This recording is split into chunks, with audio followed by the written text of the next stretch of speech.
The Constitution of India, Preamble. We, the people of India, having solemnly resolved to constitute India into a sovereign, socialist, secular, democratic republic and to secure to all its citizens justice, social, economic and political, liberty of thought, expression, belief, faith and worship, equality of status and of opportunity, and to promote among them all fraternity, assuring the dignity of the individual and the unity and integrity of the nation. In our Constituent Assembly, this 26th day of November 1949, do hereby adopt, enact and give to ourselves this Constitution. नमस्ते प्यारे बच्चों, कैसे हो? कैसी चल रही है आप सबकी पढ़ाई? सब अच्छी चल रही है? देखो, जनवरी का महीना भी खत्म हो गया, फरवरी शुरू हो गया। कितना जल्दी एक साल खत्म हो गया ना? हा? आज हम लोग हमारा लास्ट चैप्टर भी ले रहे हैं, तो ये साल पूरा आप लोगों का फोन में ही खत्म हो गया है ना? ऐसा अच्छा लगा आप लोगों को या स्कूल में आना अच्छा था? यस, स्कूल में आना अच्छा था ना? फोन से अच्छा स्कूल में आके पढ़ना अच्छा था ना? नो प्रॉब्लम, आप लोगों की सेफ्टी के लिए ऐसा हुआ ना? അല്ലെങ്കിൽ സ്കൂളിൽ വന്നിട്ടെല്ലാം എല്ലാവരും കുട്ടികൾ വന്നാൽ പ്രശ്നമാകില്ലേ? അതാണ് കേട്ടോ, नो प्रॉब्लम। आप लोगों ने एंजॉय किया ना हिंदी क्लास सब? तो हम लोग नेक्स्ट ईयर भी आप बहुत एंजॉय करेंगे स्कूल में आके, रेगुलर स्कूल में आके हम लोग एंजॉय करेंगे। ओके, आप सबका हेल्थ कैसा है? खाना सब बराबर खाते हो? പാനി सब पीते हो ना? ക്ലൈമറ്റ് ചേഞ്ച് हो रहा है അല്ലേ? ക്ലൈമറ്റ് മാറുകയല്ലേ? അപ്പൊ നന്നായിട്ട് വെള്ളം കുടിക്കണം. ഓക്കെ, നന്നായിട്ട് ഉറങ്ങുക, രാവിലെ നേരത്തെ എണീക്കുക, ഫോണൊന്നും അധികം കളിക്കരുത്. യെസ്, അപ്പൊ നമുക്ക് ലാസ്റ്റ് ചാപ്റ്റർ തുടങ്ങാം. ഒരു നല്ല രസകരമായ ഒരു ചാപ്റ്റർ ആണ്, ഇതൊരു ഇന്റർവ്യൂ ആണ്. യെസ്, സന്തോഷ് യാദവ് കേട്ടിട്ടുണ്ടോ എല്ലാവരും? സന്തോഷ് യാദവ്, യാ, മൗണ്ട് എവറസ്റ്റിൽ 2 times കയറിയ ഒരു ലേഡിയാണ്, ഒരു സ്ത്രീയാണ് സന്തോഷ് യാദവ്. ചെറുപ്പം മുതൽ മൗണ്ട് എവറസ്റ്റിൽ കയറുന്നത് ഒരു ആഗ്രഹമായിരുന്നു. അത് മെല്ലെ മെല്ലെ മെല്ലെ മെല്ലെ ഒരു എന്താ പറയുക, ഒരു ഡിസയർ, ഒരു ഫയറായി മാറി. അവസാനം 2 പ്രാവശ്യമാണ് സന്തോഷ് യാദവ് മൗണ്ട് എവറസ്റ്റ് കയറിയത്. അപ്പൊ അവരെ ഇന്റർവ്യൂ എടുക്കുന്നത് ആരാണ്? മനീഷ് കുമാർ സിൻഹ. മനീഷ് കുമാർ സിൻഹ ഓരോരോ ക്വസ്റ്റ്യൻ ചോദിച്ചിട്ട് സന്തോഷ് യാദവിനെ ഇന്റർവ്യൂ എടുക്കുന്നത്. എങ്ങനെയാണ് അവർക്ക് ഇൻട്രസ്റ്റ് വന്നത്, എന്തൊക്കെയാണ് അവരുടെ ചൈൽഡ്ഹുഡ് മെമ്മറീസ്, ഇതൊക്കെയാണ് ചോദ്യം. ओके, खूबसूरत अनुभूति है एवरेस्ट, संतोष यादव से मनीष कुमार सिन्हा की बातचीत. साक्षात्कार, व्हाट इज साक्षात्कार? इंटरव्यू. ओके, साक्षात्कार वरना इंटरव्यू. खूबसूरत, ബ്യൂട്ടിഫുൾ, അനുഭൂതി, മലയാളത്തിൽ അനുഭൂതി തന്നെയാണ് പറയണത് തോന്നുന്നു അല്ലെ? അനുഭൂതി, ഫീലിംഗ്. എവറസ്റ്റ്, എവറസ്റ്റ് ഒരു ബ്യൂട്ടിഫുൾ ഫീലിംഗ് ആണ്. സന്തോഷ് യാദവ് മനീഷ് കുമാർ സിൻഹ ബാത്ചീത്, ടോക്കിംഗ്. ഓക്കെ, സംസാരിക്കും. തുടങ്ങാം. സന്തോഷ് കുമാർ യാദവിനെ പറ്റി ടീച്ചർ ഇപ്പൊ പറഞ്ഞു തന്നുവല്ലോ കാര്യങ്ങൾ. ആരൊക്കെയാണെന്ന്? സന്തോഷ് കുമാർ യാദവ് ഒരു വർഷം കൂടിയിട്ട് അവരെ പറ്റിയിട്ട് ഒരു ഡിസ്ക്രിപ്ഷൻ പോലെ തന്നിട്ടുണ്ട്, ടീച്ചർ വായിക്കാം. ഓക്കെ, സന്തോഷ് യാദവ് ഭാരത് കെ പർവതാരോഹി. പർവതാരോഹി മീൻസ് മൗണ്ടനിൽ കയറുന്ന മൗണ്ടനർ ആണ്. आप माउंट एवरेस्ट पर 2 बार चढ़ने वाली विश्व की प्रथम महिला है. माउंट एवरेस्ट 2 times एरिया विश्व, वर्ल्ड फर्स्ट लेडी है. आप पहले आपने मई 1992 में और उसके बाद 1993 में एवरेस्ट पर चढ़ाई करने में सफलता प्राप्त. आपका जन्म जनवरी 1969 में हरियाणा के रेवड़ी जिले में हुआ. आपने महारानी कॉलेज जयपुर से शिक्षा प्राप्त की. संप्रति आप भारत तिब्बत सीमा पुलिस में पुलिस अधिकारी है. नाउ पुलिस अधिकारी है, पुलिस वर्क चाहिए. आपको 2000 में पद्मश्री पुरस्कार से सम्मानित किया है. पद्मश्री पुरस्कार 2000 कितना? यस, माउंट एवरेस्ट की चोटी पर 2 बार पहुंचने वाली भारत की पहली महिला पर्वतारोही संतोष यादव का बचपन अन्य बच्चों की तुलना में कुछ हटकर रहा. 2 times आप mount Everest area Santosh Yadav का जो बचपन, बट इस बचपन, चाइल्डहुड, അന്യ ബच्चे സാധാരണ കുട്ടികളെക്കാട്ടിലും തുലനാമേ കമ്പയർ ചെയ്യുമ്പോൾ ഹട്ട്കർ ഹട്ട്ന ഡിഫറെന്റ് ആയിരുന്നു, കുറച്ച് മാറിയിട്ടായിരുന്നു. സാധാരണ കുട്ടികളെ പോലെ ആയിരുന്നില്ല സന്തോഷ് യാദവിന്റെ ചൈൽഡ്ഹുഡ്. യെസ്, ബച്പൻ സെ ചെറുപ്പം മുതൽ തന്നെ, കുഞ്ഞു കുട്ടിയാവും മുതൽ തന്നെ വഹ നിഡർ രഹി. What is നിഡർ? ധൈര്യമുള്ള, പേടിയില്ലാത്ത, ഭയങ്കര നിഡറായിരുന്നു. ഒരു ഡർ പറഞ്ഞതാണ് പേടി, നിഡർ പറഞ്ഞ പേടിയില്ലാത്തത്, നിഡർ രഹി. കിസി ഭി ചീസ്, എന്ത് കാര്യത്തിനും എന്ത് വസ്തുവിനെയും ജാനേക്ക് അറിയാനുള്ള ഉनकी ജിജ്ഞാസ ക്യൂരിയോസിറ്റി, എല്ലാ കാര്യം അറിയാനുള്ള ഒരു ക്യൂരിയോസിറ്റി ഹമേശ ഓൾവേസ് ഉनके अंदर ബൽവത്തി रहती. ഇറ്റ് ഈസ് ബൽവത്തി, സ്ട്രോങ് ആയിട്ടിരിക്കും. എല്ലാ കാര്യം അറിയാനുള്ള ഒരു ക്യൂരിയോസിറ്റി, ആഗ്രഹം സ്ട്രോങ് ആയിട്ട് കൂടിക്കൊണ്ടേ വരും അവർക്ക്. और बसे ढकी and mainly बर्फ പറഞ്ഞതാണ് ഐസ് കൊണ്ട് മൂടിയ ढकिയ ചോട്ടി. ചോട്ടി പറഞ്ഞതാണ് മൗണ്ടന്റെ പീക്സ്. മലയാളത്തിൽ കൊടുമുടികൾ. കൊടുമുടികൾ समझने की जिज्ञासा, അറിയാനുള്ള ക്യൂരിയോസിറ്റി उन्हें एक दिन माउंट एवरेस्ट की चोटी पर पहुंचा. ഈ ഒരു ക്യൂരിയോസിറ്റി അവസാനം അവരെ എവിടെ കൊണ്ടെത്തിച്ചു? മൗണ്ട് എവറസ്റ്റിൽ എത്തിച്ചു. Yes, peak of mount Everest എത്തിച്ചു.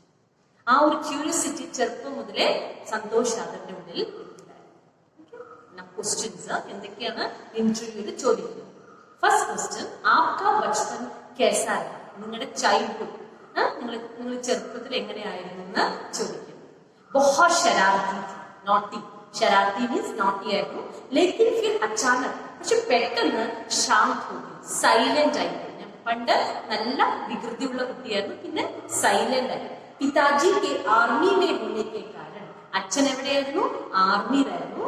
मेरा ज्यादातर മോസ്റ്റ് ഓഫ് ബച്പൻ ചൈൽഡ്ഹുഡിന്റെ മോസ്റ്റ് ചൈൽഡ്ഹുഡ് എല്ലാം ദാദി के साथ, അച്ഛന്റെ അമ്മയുടെ കൂടെ, ദാദി മുത്തശ്ശിയുടെ കൂടെ തന്നെയായിരുന്നു ബീത്ത സ്പെൻഡ് ചെയ്തത്. അച്ഛൻ ആർമിയിലായിരുന്നതുകൊണ്ട് മോസ്റ്റ് ഓഫ് ദ ടൈം ഞാൻ എന്റെ മുത്തശ്ശിയുടെ കൂടെ തന്നെയായിരുന്നു. और मैं अपनी दादी की लाडली थी. ഞാൻ എന്റെ ദാദി മുത്തശ്ശിയുടെ ലാഡ്ലി, അരുമയുള്ള കുട്ടിയായിരുന്നു. ഭയങ്കര അരുമയുള്ള കുട്ടിയായിരുന്നു. 5 भाइयों के बीच, 5 brothers, 5 भाइयों के बीच अकेली होने के कारण, ഞാൻ ഒറ്റ ഒരു സിസ്റ്ററും 5 ബ്രദേഴ്സും ഉള്ള ഫാമിലിയിലായിരുന്നു സന്തോഷ് യാദവ്. അപ്പൊ നമുക്ക് എത്ര സ്നേഹം കിട്ടുന്നത്. അപ്പൊ 5 ബ്രദേഴ്സ് ഉണ്ടായിരുന്നു സന്തോഷ് യാദവ്. होने के कारण मुझे अपने भाइयों का भरपूर प्यार मिला. ധാരാളം സ്നേഹം കിട്ടി എനിക്ക്. നന്നായി എല്ലാവർക്കും ഞാൻ ഭയങ്കര അരുമയുള്ള കുട്ടിയായിരുന്നു. പൂരെ घर में मैं चहती थी. എല്ലാവർക്കും എന്നെ ഭയങ്കര ഇഷ്ടമായിരുന്നു, സ്നേഹമുള്ളവളായിരുന്നു ഞാൻ. ചഹത്തി थी, ഭയങ്കര ഇഷ്ടമുള്ള കുട്ടിയായിരുന്നു. ആജ് മുझे, ഇന്ന് എനിക്ക് അറിയുന്നുണ്ട്, മെഹസൂസ് ഫീൽ ചെയ്യുന്നുണ്ട്, कि जिस बच्चे को, ഏത് കുട്ടിക്കാണ് घर में अच्छा प्यार मिलता है, വീട്ടില് നല്ല സ്നേഹം കിട്ടുന്നുണ്ടോ, കിസി ബി ക്ഷേത്രത്തിൽ, ഏത് ഫീൽഡിലും അച്ഛാ കർ സക്ത. അപ്പൊ അനുഭവത്തോടെ പറയാണ് ആര്? നമ്മുടെ സന്തോഷ് യാദവ് പറയുന്നത് ചൈൽഡ്ഹുഡിൽ അത്രയും സ്നേഹം, വീട്ടിലെ അച്ഛൻ, അമ്മ, ഏട്ടന്മാര്, മുത്തശ്ശി എല്ലാവരും അത്രയും സ്നേഹിച്ചിട്ടുണ്ട്. അത് കാരണം കൊണ്ട് സ്നേഹമേ കിട്ടിയിട്ടുള്ളൂ. അപ്പൊ അത് കാരണം കൊണ്ട് അവർ വലിയൊരു നിലയിലെത്തി. അപ്പൊ പറയുന്നത് ഏത് കുട്ടിക്കാണോ വീട്ടിൽ നല്ല സ്നേഹം കിട്ടുന്നത്, അവർക്ക് ഏത് ഫീൽഡിലും അവർക്ക് എത്തിപ്പറ്റാൻ പറ്റും. നെക്സ്റ്റ് ക്വസ്റ്റ്യൻ, പഠായി ലിഖായി कैसे? What about education? നിങ്ങളുടെ എഡ്യൂക്കേഷൻ എങ്ങനെയാണ്? 2 कमरों का मेरा स्कूल था. 2 റൂം ഉള്ള എന്റെ സ്കൂളായിരുന്നു. और मेरी कक्षा में सिर्फ 4 बच्चे थे. എന്റെ ക്ലാസ്സിൽ എത്ര കുട്ടികളുണ്ടായിരുന്നു? 4 स्टूडेंट्स. बैठने के लिए घर में बोरी लेकर जाते थे. ബോരി പറഞ്ഞാണ് ചാക്ക്. ഇരിക്കാൻ ബെഞ്ചോ ഒന്നുമില്ല, ചെയറോ ഒന്നുമില്ല. അപ്പൊ ചാക്ക് വിരിച്ചിട്ട് അതിന് മുകളിൽ ഇരിക്കും. और कभी बरसात हो जाती, बरसात മഴ പെയ്ത് എന്ത് സംഭവിക്കും? ഉസേ ഹി ഓടിലെത്തി. ഓടുന്ന പറഞ്ഞ പൊതയ്ക്കുക. എന്തിനെ പൊതയ്ക്കുക? യെസ്, ചാക്കിനെ തന്നെ പൊതച്ചിരിക്കും. 5वीं कक्षा पर 5th സ്റ്റാൻഡേർഡ് വരെ मैंने गांव के स्कूल में ही पढ़ाई की. ആ സ്കൂളിൽ തന്നെയാണ് ഞാൻ 5th സ്റ്റാൻഡേർഡ് വരെ പഠിച്ചത്. फिर मैं नजदीक के ही कस्बे में जाने. പിന്നെ അടുത്ത നസ്ദീക് പറഞ്ഞ നിയർ ഒരു കസ്ബ. കസ്ബ പറഞ്ഞാണ് സ്മോൾ ടൗൺ. ലാസ്റ്റ് ചാപ്റ്ററിൽ പറഞ്ഞില്ലേ, കസ്ബേമേ ജാനെ, അവിടെ പഠിക്കാൻ പോകാൻ തുടങ്ങി. അപ്പൊ 5th സ്റ്റാൻഡേർഡ് വരെ ഈ 2 റൂം ഉള്ള സ്കൂളിലാണ് പഠിച്ചത്. വഹാ मैंने 8वीं तक की पढ़ाई की. 8वीं 8th സ്റ്റാൻഡേർഡ് വരെ ഞാൻ അവിടെ തന്നെയാണ് പഠിച്ചത്. और दिल्ली आ गई. പിന്നെ ഞാൻ ഡൽഹിയിലേക്ക് വന്നു. 14 വർഷ की, 14 मीन्स 14 14 वर्ष की उम्र में വയസ്സിൽ शादी करने का കല്യാണം കഴിപ്പിക്കാനുള്ള ദബാവ് दिया जाने लगा. പ്രഷർ ചെയ്യാൻ തുടങ്ങി. അവിടെ നോർത്ത് ഇന്ത്യയിലെല്ലാം വേഗം കല്യാണം ചൈൽഡ് മാരേജ് ചെയ്ത് കൊടുക്കുക. അപ്പൊ 14 ഇയേഴ്സ് ആയപ്പോ അതും 5 ബ്രദേഴ്സിന്റെ അത്രയും എന്താ പറയാ അരുമയുള്ള ഒരു കുട്ടിയല്ല. അപ്പൊ വേഗം കല്യാണം കഴിപ്പിച്ചിട്ടാ പറഞ്ഞിട്ട് പ്രഷർ ചെയ്യാൻ തുടങ്ങി. ജിസ്സെ ബച്ചനെ के लिए അതിനെ രക്ഷപ്പെടാൻ വേണ്ടി मैं अपने माता पिता से दूर ഞാൻ എന്റെ അമ്മയെ അച്ഛനെക്കാട്ടും ദൂരെ ഹോസ്റ്റൽ में रहकर पढ़ाई करने लगी. ഹോസ്റ്റലിൽ വന്ന് പഠിക്കാൻ തുടങ്ങി. यहाँ तक सबको समझ में आ गया? यस. नेक्स्ट हिमालय पर चढ़ने की ഹിമാലയത്തിൽ കയറാനുള്ള പ്രേരണ. ഇസ് പ്രേരണ ഇൻസ്പിറേഷൻ കബ് ഓർ कैसे मिली? എപ്പോ എങ്ങനെ കിട്ടുന്ന ചോദ്യം. ഉത്തരം പറയാണ് मैं बचपन से ചെറുപ്പം തന്നെ ഞാൻ ചൈൽഡ്ഹുഡ് മുതൽ തന്നെ बहुत ജിജ്ഞാസു ക്യൂരിയോസിറ്റി ഉള്ളവളായിരുന്നു. और यही जिज्ञासा ഇതേ ക്യൂരിയോസിറ്റിയാണ് മേരി പ്രേരണ. ഇതെന്നെ എനിക്ക് ഇൻസ്പിറേഷൻ ആയിട്ട് മാറി. ആ ക്യൂരിയോസിറ്റിയാണ് എന്നെ അറിയാനുള്ള. ചില കുട്ടികൾക്ക് ഇതെങ്ങനെ അതെങ്ങനെ അവിടെ എന്താണ് അങ്ങനെ ഒരു ഇൻട്രസ്റ്റ് വന്നുകൊണ്ടാണ് അവർക്ക് ഇൻസ്പിറേഷൻ കിട്ടാൻ തുടങ്ങിയത്. ബർഫ് സെ ഢके പഹാഡ് ഐസ് കൊണ്ട് മൂടിയ മൗണ്ടൻസ് पर चढ़ने की जिज्ञासा അതിൽ മുകളിൽ കയറണം എന്ന ആ ഒരു ക്യൂരിയോസിറ്റി बहुत पहले से കുറേ മുമ്പ് മുതലേ എന്റെ മനസ്സിലുള്ള വന്നുകൊണ്ടേയിരുന്നു. പക്ഷെ ഒരു അവസരം കിട്ടിയപ്പോ കോളേജ് के दौरान കോളേജിൽ പഠിക്കുന്ന കാലത്ത് एक प्रशिक्षण शिविर बट इस प्रशिक्षण शिविर यस ट्रेनिंग कैंपिല് जब हिमालय देखने गई ഹിമാലയ കാണാൻ വേണ്ടി കൊണ്ടുപോയി കോളേജിൽ നിന്ന് കൊണ്ടുപോയപ്പോ ഒരു ട്രെയിനിങ് ക്യാമ്പില് പോയപ്പോ मुझे ये संयोग प्राप्त हुआ. संयोग ആ ഒരു ഓപ്പർച്യൂണിറ്റി എനിക്ക് കിട്ടി. എന്ത് ഡയറക്റ്റ് ഹിമാലയം കാണാൻ. ആ ഹിമാലയത്തിലാണ് അവര് ട്രെയിനിങ് ക്യാമ്പായിട്ട് പോയത് കോളേജ് പഠിക്കുന്നത്. അപ്പൊ ഇത്രയും കൂടി ക്യൂരിയോസിറ്റി കൂടി, ഇത്രയും കൂടി ആഗ്രഹം, ഇത്രയും കൂടി സ്ട്രോങ് ആയി. നമ്മൾ തുടക്കത്തിൽ പറഞ്ഞില്ല സ്ട്രോങ് ആയിക്കൊണ്ടേയിരിക്കുമെന്ന്. അപ്പോ ആ പർവ്വതത്തിൽ കയറാനുള്ള ആ ഒരു ക്യൂരിയോസിറ്റി കൂടി കൂടി കൂടി ഒരു ഭ്രാന്തായിട്ട് മാറി. കയറിയേ മതിയാകുന്ന ആയി. യെസ്. നെക്സ്റ്റ് ഒരു ഇമ്പോർട്ടന്റ് ചോദ്യം. എല്ലാവർക്കും ഇത് അറിയണമല്ലോ എന്താ സംഭവിച്ച വീട്ടുകാരുടെ എന്തായിരുന്നു അവരുടെ ആ അവസ്ഥ. ഈ ഞാൻ പരിവാർ की तरफ से कोई अड़चन हुई? ഒരു മൗണ്ടനിൽ ഞാൻ കയറണം പറഞ്ഞ വീട്ടുകാരോ കയറിക്കുന്നത് വിടുവോ? അതും മൗണ്ട് എവറസ്റ്റ്. അപ്പൊ വീട്ടുകാർക്ക് തമ്മിൽ തടസ്സം അടച്ചൻ പറഞ്ഞാൽ തടസ്സം ഉണ്ടായോ? പിതാജി അച്ചമ്പയെ പടുകെ. പിതാജി അച്ചമ്പ മീൻസ് ഷോക്കായി പോയി കേട്ടപ്പോ. എനിക്ക് മൗണ്ട് എവറസ്റ്റ് കയറണം പറഞ്ഞപ്പോ അച്ഛൻ കേട്ടിട്ട് ആകെ ഷോക്കായി പോയി. ഈ കോൺസ ഭൂത് സവാർ ഹോ ഗയാ? അല്ല പ്രേതം പിടിച്ചോ? ഭൂത് സവാർ മീൻസ് പ്രേതം പിടിച്ചിട്ട് വട്ടായി പോയോ നിനക്ക്? परिवार के लोग सोचने लगे, फैमिली मेंबर्स ആലോചിക്കാൻ തുടങ്ങി कि यदि हाथ पैर टूट गया तो കയ്യോ കാലോ ഒടിഞ്ഞു പോയാലോ മുകളിൽ കയറി വീണാലോ शादी कैसे होगी? കല്യാണം എങ്ങനെ നടക്കും അല്ലേ? കൈയും കാലും ഒടിഞ്ഞ മൗണ്ടനിൽ വീണ് കൈയും കാലും ഒടിഞ്ഞ പിന്നെ ജീവിതത്തിൽ ഇനി എന്ത് സംഭവിക്കും? കല്യാണം കഴിക്കാൻ പറ്റില്ലല്ലോ. गांव के लोग क्या कहेंगे? നാട്ടുകാരെന്ത് പറയും? ഒരു പെൺകുട്ടി എങ്ങനെ കിട്ടിരിക്കണമെന്ന് പറയില്ലേ? लेकिन मेरे जिद पर എന്താണ്? വാശി. എന്റെ വാശിയുടെ കാരണം റീസൺ അന്തിമേ ഉന്നെ മാന്ന. അവസാനം അവര് സമ്മതിച്ചു. അത്രയും ഞാൻ വാശി പിടിച്ചു. അവസാനം അവര് സമ്മതിച്ചു. യെസ്. മൗണ്ട് എവറസ്റ്റ് पर चढ़ने की अनुभूति हमें बताई. മൗണ്ട് എവറസ്റ്റിൽ കയറാനുള്ള അനുഭൂതി, ആ ഫീലിംഗ് എന്റെ അടുത്ത് ഒന്ന് പറഞ്ഞുതരാൻ പറ്റും. ആ ഫീലിംഗ് എന്തായിരുന്നു? ചെറുപ്പം മുതലേ ആഗ്രഹിച്ചു മൗണ്ട് എവറസ്റ്റിൽ കയറണം, മൗണ്ട് എവറസ്റ്റിൽ കയറണം. അവസാനം ആ മൗണ്ട് എവറസ്റ്റിൽ എത്തിയപ്പോ എന്തായിരുന്നു ഫീലിംഗ്? बहुत ही अलग. It's very different. जब मैं टॉप पर पहुंची, टॉपिൽ എത്തിയപ്പോ ഭാവാത്മക रूप से ഒരു തരം ഭാവാത്മക ഫീലിംഗ്സ് നോക്കിയാൽ ശൂന്യ होगी. ഒരു വികാരമില്ലാത്ത അവസ്ഥയായി മാറി. എന്റെ ഫീലിംഗ്സ് എന്തായിരുന്നു? ഒരു വികാരം, സന്തോഷവും ഇല്ല, ദുഃഖവും ഇല്ല, കരച്ചിലും ഇല്ല. അങ്ങനെ ഷോക്കായി. ചില ആൾക്കാർക്ക് അങ്ങനെ പെട്ടെന്ന് എന്തെങ്കിലും ഒരു ഷോക്കിംഗ് ന്യൂസ് കിട്ടുകയാണെങ്കിൽ സന്തോഷമായതിനു ശരി ദുഃഖമായതിനു ശരി ഒരു നിമിഷത്തേക്ക് ഒരു തരം ഫീലിംഗ്സ് ഇല്ലാതെ നിൽക്കില്ലേ? ആ ഒരു ഫീലിംഗ് ആയി മാറിയത് പഠിക്കാം. ना किसी प्रकार की खुशी थी, യാതൊരു സന്തോഷം ഉണ്ടായിരുന്നില്ല. और ना ही कोई गम പറഞ്ഞാൽ ദുഃഖം ഉണ്ടായിരുന്നില്ല. വോക്കി ടോക്കി അറിയോ? ഫോൺ വോക്കി ടോക്കി പോലീസ് ഉണ്ടാവില്ലേ വോക്കി ടോക്കി? ആ വോക്കി ടോക്കി ഫോൺ के जरिए അത് പ്രകാരമാണ് मुझे सूचना दी गई. എന്റെ അടുത്ത് ഇൻഫോം ചെയ്ത് कि मैं एवरेस्ट पर पहुंच गई. ഞാൻ എവറസ്റ്റിൽ എത്തിയെന്ന് എനിക്ക് വോക്കി ടോക്കി മീൻസ് അവരിങ്ങനെ നടന്നുകൊണ്ടിരിക്കുകയാണല്ലോ, ഗ്രൂപ്പായി നടക്കണം. അപ്പൊ ഇനി എവിടെ എത്തിയെന്ന് അവർക്ക് ഈ വോക്കി ടോക്കിയിലാണ് അവർക്ക് മെസ്സേജ് കിട്ടും. അപ്പൊ അവരാണ് വിളിച്ചു പറഞ്ഞത് ഞാൻ എവറസ്റ്റിൽ എത്തിയെന്ന്. जब मैं 2-4 कदम पीछे थी, ആ എവറസ്റ്റിൽ എത്താനുള്ള കുറച്ച് ബാക്കിലായിരുന്ന സമയത്ത് മേരി ആത്മാനെ കാണാൻ എന്റെ ആത്മാവ് എന്റെ അടുത്ത് ചോദിച്ചിട്ടുണ്ടായിരുന്നു, ये मैं क्या करने जा रही हूँ? ഞാൻ എന്താ ചെയ്യുന്നത്? ഈ പർവ്വതത്തിൽ കയറുന്നു, ഞാൻ എന്താ ചെയ്യുന്നത്? ഞാൻ മനസ്സിൽ വിചാരിച്ചൊരു അവസ്ഥയായിരുന്നു. അവൾ അത് കാരണം അവിടെ എത്തിയപ്പോൾ ഒരു സന്തോഷമില്ല, ഒരു ദുഃഖമില്ല, ഒരു ഫീലിങ്സ്. വർഷങ്ങളായി ആഗ്രഹിച്ചൊരു കാര്യം സക്സസ് ആയി ആകുമ്പോൾ ഒരു ഫീലിംഗ്, വികാരമില്ലാത്തൊരവസ്ഥയായി മാറിയെന്ന് പറഞ്ഞു. യെസ്, कितना डर लगा, किस तरह के जीव जंतु देखने को मिले. എത്ര പേടി തോന്നി നിങ്ങൾക്ക് മുകളിൽ കയറിയപ്പോ. പിന്നെ വല്ല ജീവ് ജന്തു, അവിടെ മൗണ്ടൻസിലെ ഈ ഐസിൽ കുറെ അനിമൽസ് ഉണ്ടാവും, ഹാർംഫുൾ അനിമൽസ് ഉണ്ടാവും.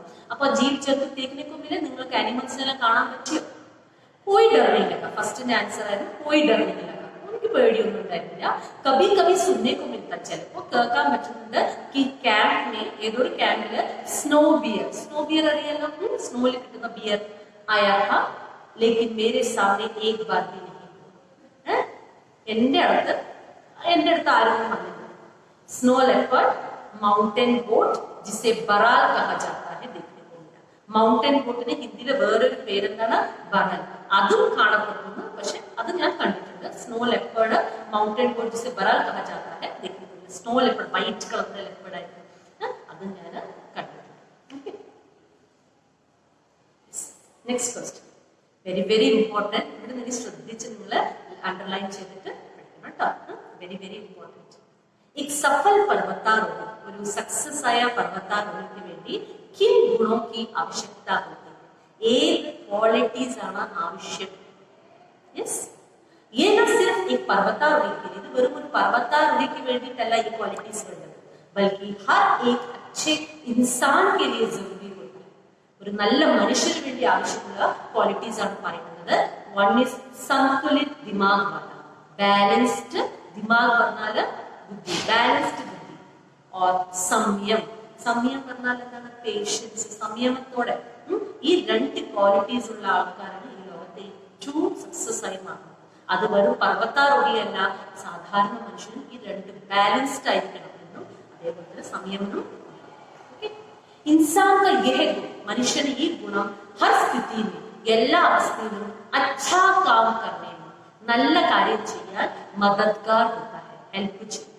किसी भी परिस्थिति में, ഏത് അവസ്ഥയിലും ഏത് കണ്ടീഷനിലും ആ अपने आप को ढाल सकते हैं, നിങ്ങൾക്ക് നിങ്ങളെ മാറ്റാൻ പറ്റും. ഓക്കെ, यही गुण काफी होता है. ഈ ക്വാളിറ്റീസ് ധാരാളം. और बाकी सब गुण, ബാക്കി എല്ലാ ക്വാളിറ്റീസും इससे जुड़ जाते हैं, തനിയെ വന്ന് നമ്മളെന്ന് ചെയ്യും. ഈ രണ്ട് ക്വാളിറ്റീസ് ഉണ്ട്. പേഷ്യൻസ് ഉണ്ടാകണം, ബാലൻസ്ഡ് ആയിട്ട് ചിന്തിക്കാനുള്ള കപ്പാസിറ്റി. പെട്ടെന്ന് ദേഷ്യം വന്നു, ദേഷ്യം എടുത്ത് ചാടുക, സന്തോഷം വന്നു, ഭയങ്കര സന്തോഷം, അത് ബാലൻസ്ഡ് ആയിരിക്കണം. അതേപോലെ പേഷ്യൻസ് വന്ന ലൈഫിൽ എല്ലാതരം അപ്ലൈ നമുക്ക് എല്ലാതരം സ്ഥലത്തും അഡ്ജസ്റ്റ് ചെയ്യാൻ പറ്റും. ഈ രണ്ട് ക്വാളിറ്റീസ് ആണ് ഒരു മനുഷ്യനെ ഏറ്റവും ഇമ്പോർട്ടൻറ്റ്. ലാസ്റ്റ് ക്വസ്റ്റ്യൻ, आपका अगला लक्ष्य क्या है? ഇനി അടുത്ത ലക്ഷ്യം എന്താണ്? अगर मौका मिले, നിങ്ങൾക്ക് ഇനിയും ചാൻസ് കിട്ടുകയാണെങ്കിൽ വഹാ ജാനാ ചാഹേംഗി, അവിടേക്ക് പോകാൻ പറ്റൂ, അവിടേക്ക് പോകും. മേരെ ലിയെ ജോ അനുഭവ था, എനിക്ക് എന്ത് ഫീലിങ്സ് ആണോ വേണ്ടത്, मैंने उसे प्राप्त कर लिया, അത് ഞാൻ നേടിയെടുത്തു. എനിക്ക് അവിടെ പോകണമായിരുന്നു, ഒരു പ്രാവശ്യം രണ്ട് പ്രാവശ്യം ഞാൻ പോയി നേടിയെടുത്തു. ആ മേരി കൽപ്പന, ഇനി എന്റെ എന്താണ്, ഞാൻ എന്താ ചിന്തിക്കുന്നത്? സമാജ് കോ ഖുഷ് ദേഖുക, ഈ സൊസൈറ്റി സമാജിനെ ഖുഷ്, സന്തോഷത്തോടെ എനിക്ക് കാണണം. ലക്ഷ്യ യഹി ഹൈ, എന്റെ ലക്ഷ്യവും ഇതാണ്. ഈ സഭി കെ ചെഹരെ പർ, എല്ലാവരുടെ മുഖത്തും ഖുഷി ദിഖി, സന്തോഷം കാണും. और ये धरती स्वर्ग कहलाए, ഈ ധരത്തി, ഈ ഭൂമി സ്വർഗമായി മാറണം. അതാണ് എന്റെ അടുത്ത ലക്ഷ്യം. ഇത്ര നല്ല മനസ്സുള്ള വ്യക്തിയല്ലേ സന്തോഷ. അവർ പറയുന്നത് ഇനി ചാൻസ് കിട്ടും, ഇതിന് ആവശ്യമില്ല, എനിക്ക് എന്തായിരുന്നു ആഗ്രഹം, ഞാൻ ഒരു പ്രാവശ്യം രണ്ട് പ്രാവശ്യം നേടി, എനിക്കിനി ആവശ്യം എന്താണ്? ഈ ഭൂമി സ്വർഗമായിട്ട് മാറണം, എല്ലാവരും സന്തോഷമായിട്ടിരിക്കുന്ന. അണ്ടർസ്റ്റാൻഡ്? അച്ഛാ ചാപ്റ്റർ ഖാന. ഈ ക്വാളിറ്റീസ് എല്ലാം ഒരു മനുഷ്യനുണ്ടെങ്കിൽ ഓട്ടോമാറ്റിക്കലി ലൈഫിൽ വലിയ സക്സസ് ആയി മാറുന്നതാണ് പറയുന്നത്. സംയം, കോൺസാ സന്തുലിത് ദിമാഗ് വാല ഓർ സംയമം. യെസ്, അങ്ങനെ നമ്മുടെ ടെക്സ്റ്റ് ബുക്ക് കഴിഞ്ഞു. 8th സ്റ്റാൻഡേർഡിന്റെ Hindi text book. ഇത്ര പെട്ടെന്നാണല്ലേ? യെസ്. ഇനി നമുക്ക് റിവിഷൻ ചെയ്യാം. ഓക്കെ, ടീച്ചർ നിങ്ങളെ വിളിക്കും, ഓരോരോ ദിവസം ഓരോരോ ചാപ്റ്റേഴ്സ് എല്ലാം പറയും, ക്വസ്റ്റ്യൻസ് എല്ലാം ചോദിക്കും. യെസ്, പിന്നെ ഹെൽത്ത് എല്ലാം നോക്കുക, ഫയൽ കംപ്ലീറ്റ് ചെയ്യുക. അപ്പൊ കുറച്ച് കുട്ടികൾ ഫയലെല്ലാം കൊണ്ടുവരുന്നുണ്ട്, ടീച്ചർ കറക്റ്റ് ചെയ്ത് കൊടുത്തിട്ടുണ്ട്. Okay, by.